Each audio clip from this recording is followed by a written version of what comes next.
반갑습니다. 우리 학생들 반가워요. 여러분 반갑습니다. 특히 오늘 이 벽시 학생들 새로 지금 금년에 새로 지금 여기 와서 아마 앞으로 이제 계속 저희가 같이 할 학생들이 지금 처음 왔습니다. 너무나 반갑습니다. 그래서 오늘 이 벽시 학생들을 새로 맞으면서 이 학생들에게 아마 좀 주로 참고가 될 만한 그러한 주제를 함께 나누고 싶습니다.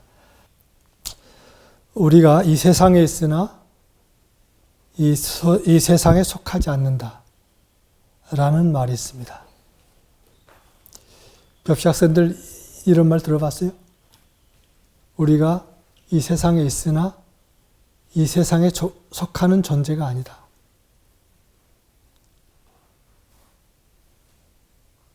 이게 아마 우리가 이 앞으로 1년 동안 여러분들과 매주 일요일 날 이러한 시간을 나눌 텐데 그 주제의 핵심 주제일 겁니다. 그것이 어떠한 뜻을 갖는가?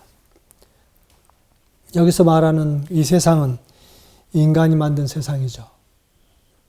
지금 인간이 만든 세상은 매우 어지러워요. 헤아릴 수 없는 다양한 문제를 안고 있습니다. 그리고 이 문제들이 점점 더 심각해지는 것 같습니다. 최근 뉴스만 보더라도 우크라이나 전쟁으로 폭발한 러시아와 서방 세계의 갈등이 이제는 핵전쟁을 공개적으로 입에 올릴 정도로 깊어지고 있습니다. 며칠 전 기자회견에서 프랑스의 그 마크롱 대통령이 나토는 그 우크라이나의 그 파병도 고려해야 한다 라는 이야기를 했어요. 그거에 대해서 러시아의 그 푸틴 대통령이 나토가 정말 우크라이나 전쟁에 직접 참전을 한다면은 핵전쟁도 각오해야 할 것입니다. 뭐 이런 이야기를 기자회견에서 했습니다. 그런데 이제 이에 대해서 미군의 그 핵무기를 총괄하는 앤서니 커튼 전략사령관이라는 사람이 있는데 이 사람이 러시아, 중국, 북한, 이란 등 핵무장국과 동시에 전쟁을 치를 수도 있다. 그 이야기를 했어요. 지금 펑펑펑펑 서로 공개적으로 핵전쟁 이야기를 하고 있는 거예요. 인간이 만든 세상은 마치 종말을 향해 달리는 것 같아 보입니다. 이것이 미국만의 문제가 아니죠. 미국과 지금 우크라이나 전쟁과 관련된 이 세계적인 문제만이 아닙니다. 지금 우리나라 국내 상황도 보면은 심각하죠. 이게 이제 인간이 만든 세상의 어떤 단면을 지금 우리가 보고 있는 거예요. 그런데 자연은 인간의 세상과 상관없이 엄격한 질서에 의해서 돌아갑니다. 오늘 그 한 예를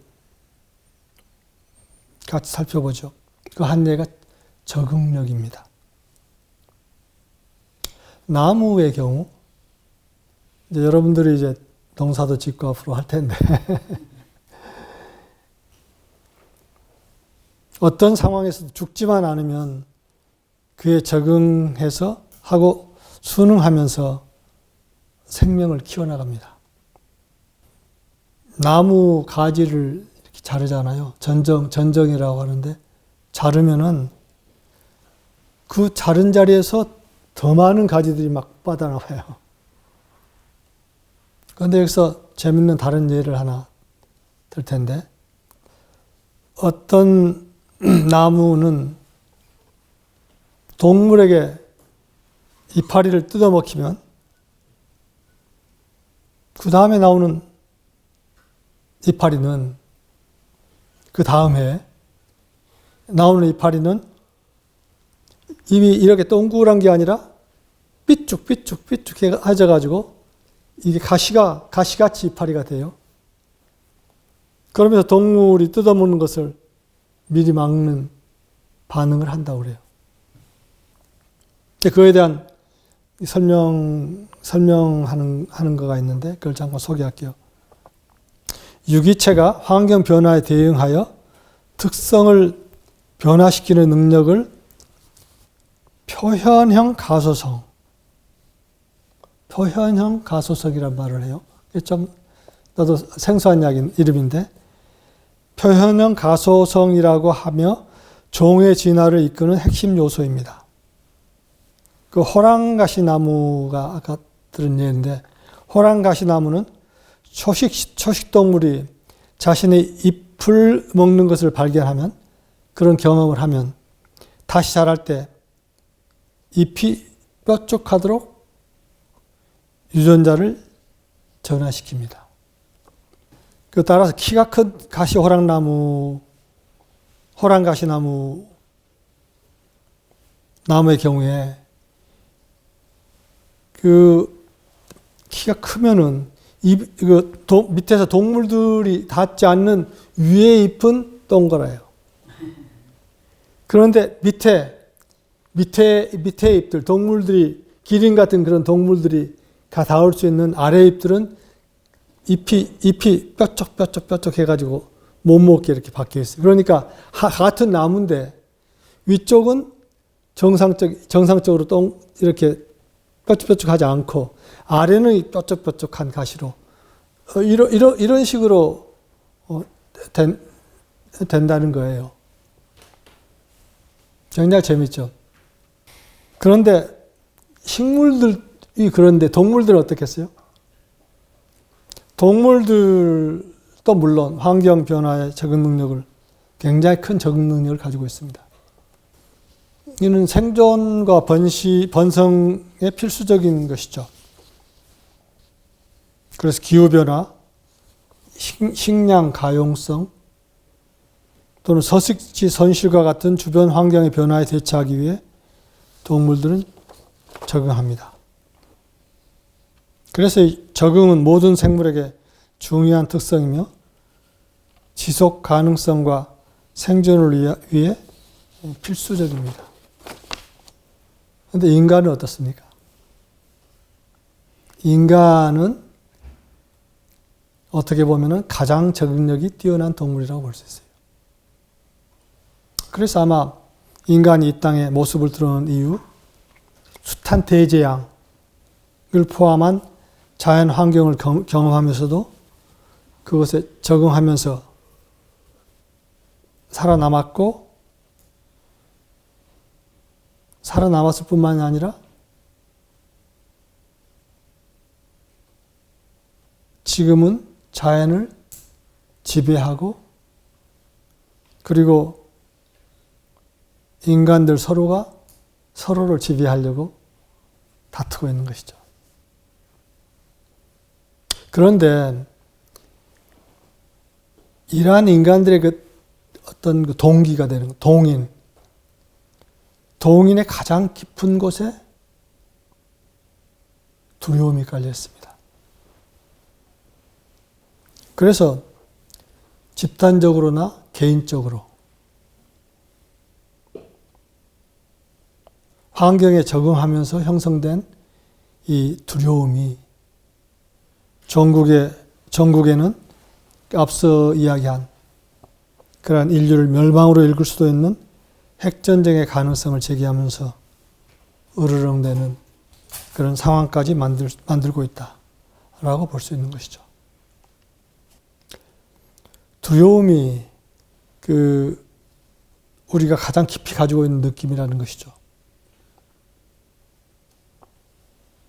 그런데 이것에 대해서 요란다가 그 에미서리, 우리가 지금 나누고 있는 그 에미서리 가르침이라고 볼 수 있는데, 그 에미서리를 시작하신 분인데, 그분께서 말씀한 부분이 있습니다. 그래서 그 부분을 좀 나누고 싶어요. 이 부분이 좀 잘 들어보세요. 이해하기가 쉽지 않아요. 이 부분이 이해하기가 쉽지 않은 부분이 있는데, 이것을 이해하면 우리 자신을 더 깊게 이해할 수 아마 있을 거예요. 느낌과 경험에 대한 기억이 과거이기 때문에 무의식 영역으로 들어오게 되면 경험의 영 또는 경험의 정신이라고 할까? 경험의 영과 경험의 몸이 분리되는 경향이 있으며 반드시 관련성을 유지하지는 않습니다. 경험의 영과 경험의 몸. 좀 어렵죠? 경험 당시의 느낌이 경험의 영입니다. 그래서 경험 당시 느낌을 지금 경험의 영이라고 이야기한 거예요.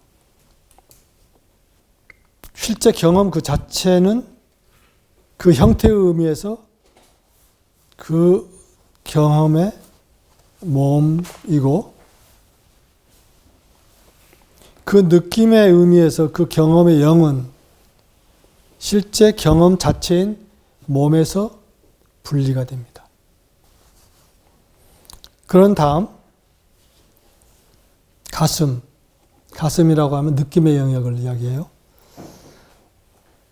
느낌의 영역에서 작용하는 어떤 회상 패턴에 의해 경험의 영이 의식의 영으로 부활하거나 들어 올려지면, 그것이 잠재의식 속에 있다가 잠재의식이 아니라 의식의 영역으로 이렇게 들어 올려지면, 그 느낌이 의식의 영역으로 올라올 때 느낌의 몸인 경험의 기억을 가지고 올라올 수 있지만 반드시 가져온다고 볼 수는 없습니다. 반드시 가져오지는 않습니다. 따라서 특정 자극 패턴에 따라 회상 패턴은 특정 경험과 관련된 몸이 부활하지 않고도 느낌을 부활시킬 수 있습니다. 이게 굉장히 중요한 대목이에요. 다시 말하면 어떤 기억이 좋든 어떤 기억이 올라올 때 그것이 좋은 기억이든 나쁜 기억이든 상관없이 그 상황 자체에 대한 기억이라기보다는 그 당시 느꼈던 느낌의 파편일 수 있다는 거예요.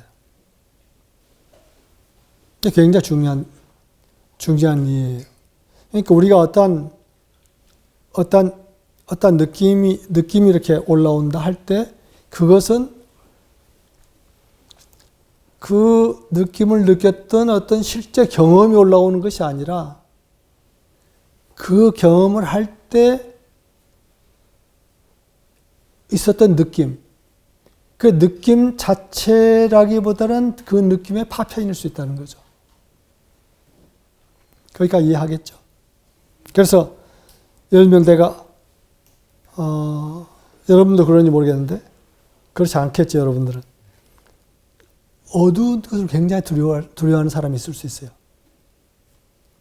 왠지 모르겠어. 하여튼 어두운 데는 혼자 못 간다 할지. 예를 들어서.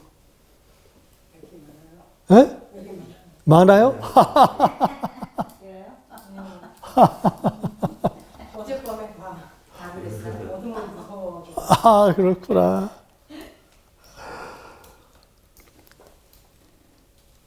그런데 그 어둠을 무서워하는 것은 왜 그런지, 어둠 속에 뭐가 있어서 그래요?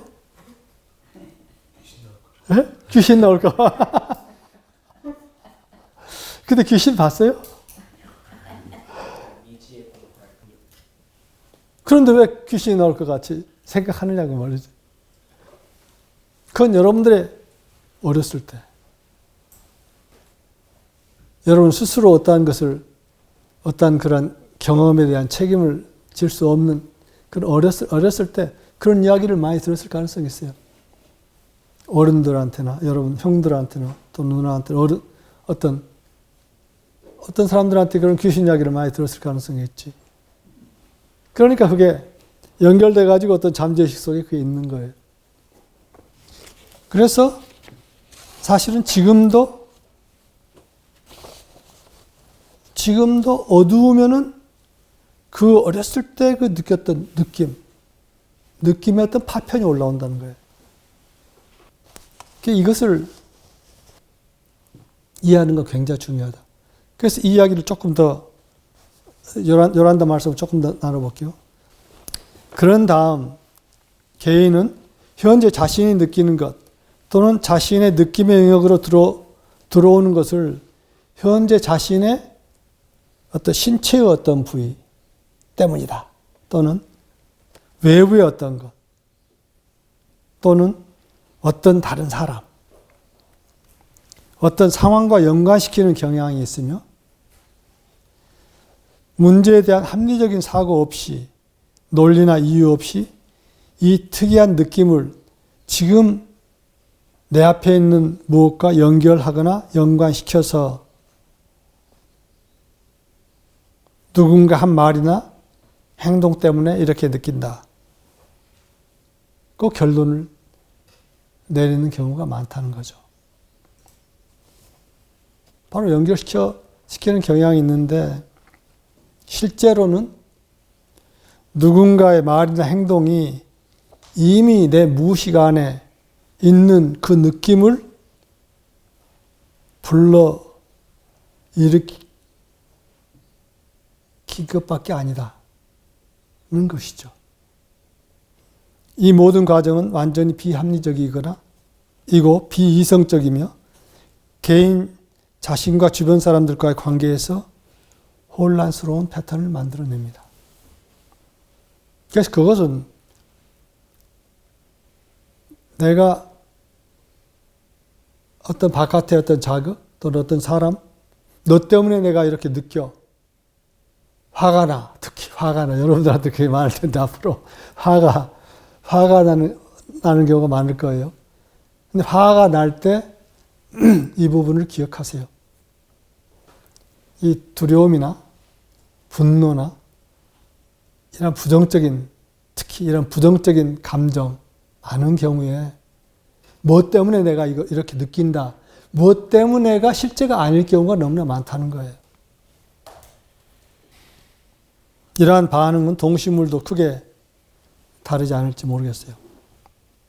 그러니까 일종의 과잉 반응이라는 것이죠. 그래서 지금 세계에서 일어나고 있는 아까 내가 이야기했던 그러한 위기도 이러한 현상, 이러한 과잉 반응이 집단적으로 일어나고 있는 것 아닌가 하고 볼 수도 있는 것입니다.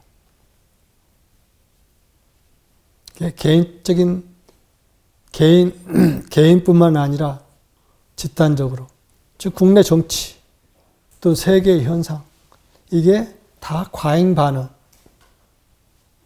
때문에 일어난 것일 수도 있다는 거예요. 그런데 인간은 그것 말고 다른 면이 있습니다.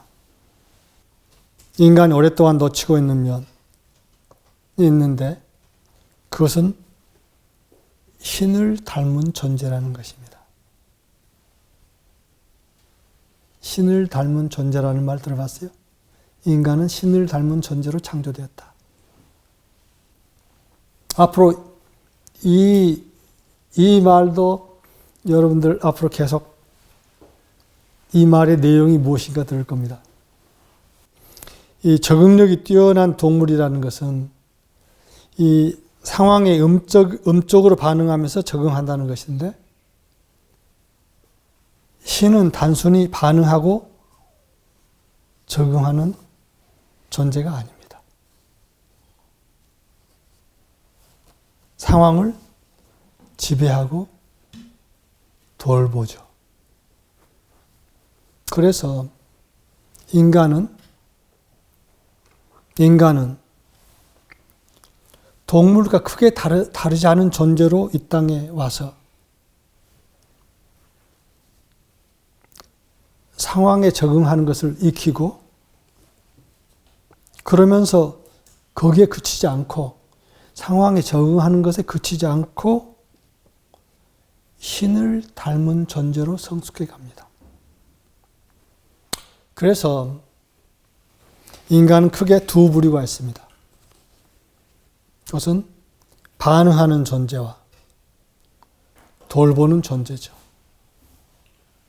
그래서 이 두 존재는 같은 현상을 보더라도 느낌과 반응이 다릅니다. 그런데 지금 이 세상은 반응하는, 다시 말하면 적대적 의식에서 벗어나지 못한 존재들이 대부분 지배해 왔습니다. 그래서 그 한국에서는 과거에 남한과 북한의 이중첩자 노릇하는 사람한테 달려가서 달러가 잔뜩 든 돈가방을 가지고 달려가서 선거 때가 되면은, 요즘 이제 선거 때가 된 거예요. 선거 때가 되면은 남한 이중첩자가 있었어요, 과거에. 근데 이북이나 남한이나 다 그 사람을 이용해 먹어. 첩자로 잡질 않아. 그런데 남한의 어떤 정치 그룹에서 그 사람에게 달러가 가득 들은 돈가방을 주면서, 야, 북한 애가 이번에 대포 2방만 남한으로 좀 쏴달라고 그래 하고 부탁했다는 유명한 이야기가 있어요. 직접 그 역할을 했던 사람의 증언에서 그런 이야기가 나와요. 참 웃기는 이야기죠. 그래서 적을 만들어야 내가 설 자리를 갖는 적이 있어야. 지금 세계에서는 그런 사람들이 지금 권력을 쥐고 있는 곳이 많이 있습니다. 우리는 사물을 있는 그대로 보는 것이 아니라 우리 자신의 모습대로 봅니다. 라는 말이 있습니다. 그래서 우리가 있는 그대로의 모습이라면 상대방을 있는 그대로 볼 수가 있는 것이죠. 마틴이라는 분이 계시는데 그 마틴이라는 분의 말씀, 이것과 관련된 말씀을 잠깐 나누고 제 이야기를 마치려고 합니다. 가슴이 순수한 자는 복이 있나니 그들은 신을 볼 것이며, 그들은 신성한 실제, 그 아름다움, 그 경이, 그 완벽함을 어떤 먼 곳이나 먼 미래가 아니라 지금 여기에서 볼 것입니다. 우리가 지금 현재 이 순간에 볼 것이다 하는 거죠. 가슴이 순수하기 때문에 명확하게 보기 시작하면 다음에는 가슴이 왜곡되지 않는 것, 실제인 신의 참된 표현인 것으로 채워집니다. 그러면 이것이 지배적인 것이 되고 삶에서 지배, 즉 개인의 삶의 표현 안에서 신의 지배가 시작되어서 생각과 말과 행동을 통해서 드러나는 것이 환경에 올바른 어떤 것을 수립하고 환경이 통제 요인이 되는 것을 그칩니다. 그러니까 환경이 통제 요인이 되는 것 대신 안에 있는 어떠한 것이 통제 요인이 된다 하는 것이죠. 환경은 그 결과물, 신성한 활동의 결과물이 되기 시작합니다. 이것이 하늘나라에서 오는 것입니다. 하늘나라를 가져오는 것입니다. 분명히 우리의 환경, 즉 우리의 주변에서 일어나고 있는 일들에 완전히 쌓여있는 상태로 남아있고, 그럼으로써 우리의 느낌이 이러한 일들과 관련되어 있는 한 우리는 혼돈 상태에 있게 될 것입니다. 그렇게 되면 다스리는 정부는 환경에 있게 되고, 그것은 신이 아닙니다. 그러니까 환경의 지배를 받는 한 그 반대가 아니라는 것이지. 실제는 그것이 원래적인 것이 아닌데, 환경이 지배하도록 환경에 다 맡겨버릴 때 그것은 신의 닮은 존재가 다스리는 것이 아니다. 우리의 느낌, 우리의 정서는 무엇에 민감할 것입니까? 우리의 정서가 우리의 주변에 있는 이러한 것들, 주변에 있는 사람들에 의해서 혼란스러워질 것입니까? 이게 이제 환경이나 주변에 있는 사람들에 의해서 지배받는 상태를 이야기하는 것이죠. 그러나 우리의 가슴이 순수하지 않을 때만이 그러한 것들이 문제를 일으킵니다. 만약 우리가 누구를 탓하고 싶다면 거울을 볼 필요가 있습니다. 왜냐하면 우리가 잘못된 것에 예민하기 때문에 우리가 가장 주의를 기울이는 것에 예민할 것이기 때문입니다. 우리는 주의를 기울이는 것에 응답하는 경향이 있습니다. 그래서 오늘 여러분, 우리가 앞으로 계속 이 문제에 대해서 나눌 거예요. 아까 이야기한 대로 우리가 환경에 지배받을 수밖에 없는 그러한 존재로 이 땅에 와서 이 환경을 돌보고 환경을 다스리고, 그래서 환경이 제대로 되도록 하는 그러한 우리의 본래 모습을 회복해 간다는 것입니다. 그리고 우리가 그 과정, 우리 모두는 그 과정 어디에 있습니다. 그 어느 사이에 있어요. 우리가 아까 이야기한 것처럼 이 세상에 많은 사람들에게서 보는 것처럼 이쪽 동물에 가까운 아직 상태에 있는 사람들이 있는가 하면은 이게 변화하면서 때로는 이렇게 되기도 하고 때로는 이렇게 되기도 하고 그런 가운데 있을 수도 있고, 또 상당히 이쪽으로 다가간 그런 상황이 있을 수도 있고, 이러한 참 자신의 모습을 드러내는 존재로 이렇게 이미 돼서 이 세상을 돌보는 존재로 되어 있기도 하다 하는 거예요. 그래서 오늘은 우선 여러분들하고 여기까지 나누고 싶었습니다. 오늘은 여기서 제 말씀을 마치고 응답하는 시간을 갖겠습니다. 오늘 그 이야기가 아주 기본적인 이야기이기 때문에 간단한 것 같아도 굉장히 중요한 이야기죠. 지금 아까 로라가 이야기한 것처럼 사실은 모든 것은 좋고 나쁨으로 이것은 좋고 이것은 나쁘고 한 좋고 나쁨으로 볼 필요가 없는 것을 우리가 아는 단계로 갈 수가 있습니다.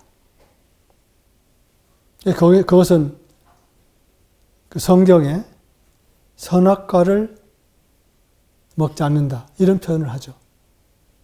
우리가 우리 자신의 존재의 빛으로 비추어서 볼 때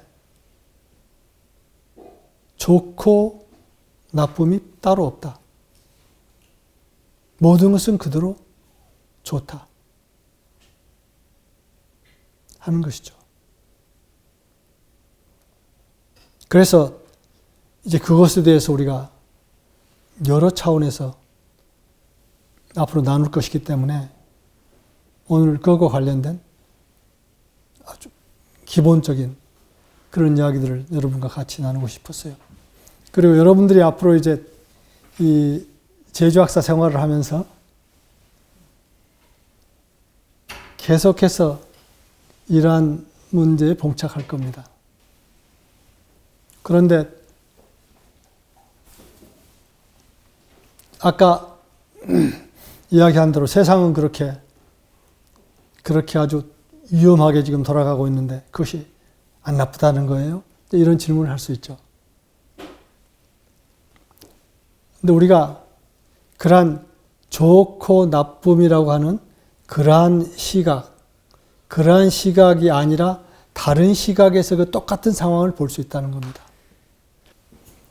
그러니까 겉으로 드러난 현상 너머의 것을 우리가 보기 시작할 때 좋고 나쁨이라는 그러한 것으로만 볼 수가 없는 그런 세계를 우리가 보기 시작할 수 있다는 거예요. 똑같은 현상인데 우리는 겉만 보지 않는다는 겁니다.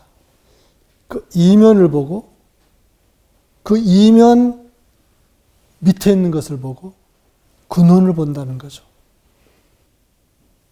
그래서 우리가 무엇을 판단하지 않는다는 거예요. 이게 굉장히 중요한 포인트죠. 그래서 오늘은 일단 여기까지 나누고 우리 함께하는 시간을 마치겠습니다. 그래서 이 주제를 다음 주에도 조금 더 계속하겠습니다.